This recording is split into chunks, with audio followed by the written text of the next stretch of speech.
Alors, structure de la matière TD 11, question 11.1.4.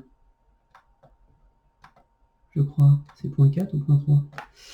C'est... Ouais, ça va être point 4, mais c'est la suite. Alors, 11.1.4. La suite.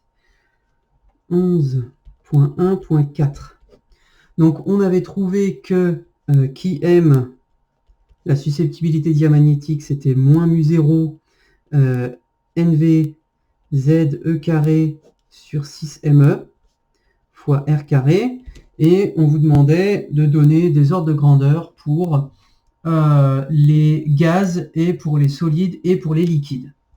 Alors, si on commence par les gaz, là, ici, on va se dire, on prend par exemple le plus simple, on prend le dihydrogène.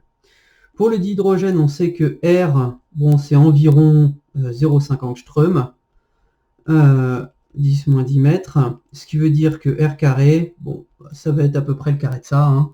On va faire les ordres de grandeur, donc ça fait à peu près 0,25, 10-20 mètres carrés. ME, bon, on connaît la masse de l'électron, c'est 9,1 10-31 kg. Z, bon, bah c'est 2. Mu0, on sait que c'est 4pi 10-7 fois.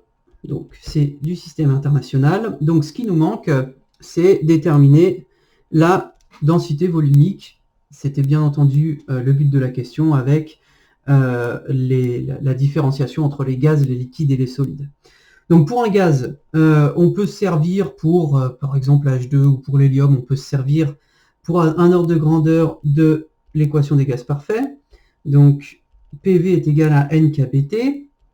Ça veut dire que NV va être égal à PV sur KBT. Donc pour une atmosphère, donc 10 exposant 5 pascal, fois 1 mètre cube de gaz sur KB, c'est 1,38 10-23 SI, à température ambiante, 300 K, on obtient une densité d'environ 2,4 10 exposant 25 molécules par mètre cube.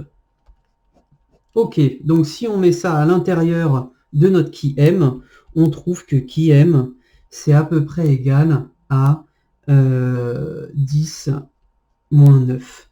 D'accord? C'est l'ordre de grandeur. Et lorsqu'on mesure la susceptibilité diamagnétique pour le dihydrogène, on trouve, alors moins 10 moins 9, hein, on trouve environ moins 2 10 moins 9. Pour l'hélium, c'est moins 1 10 moins 9, donc moins 10 moins 9. Donc on est vraiment dans les bons ordres de grandeur.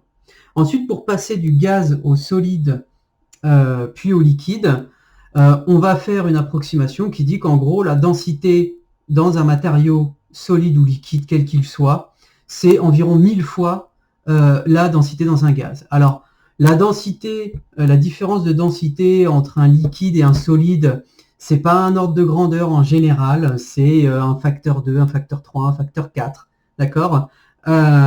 Donc on va rester dans les bons ordres de grandeur en multipliant ça par fois 1000, c'est-à-dire il y a 3 ordres de grandeur entre liquide, solide et gaz, et quelques multiples entre solide et liquide. Donc on peut faire le même calcul pour solide liquide, qui est en gros qui m, qui est à peu près égal à 1000 fois qui m gaz, en appelant ça qui m gaz. Et donc on a à peu près moins 10 exposant 6, moins 6. Moins 10 moins 6. Donc de toute façon, on a des susceptibilités diamagnétiques qui sont extrêmement inférieures à tout ce qui est susceptibilité ferromagnétique ou paramagnétique, et qui sont toutes de l'ordre de 1 ou supérieures à 1.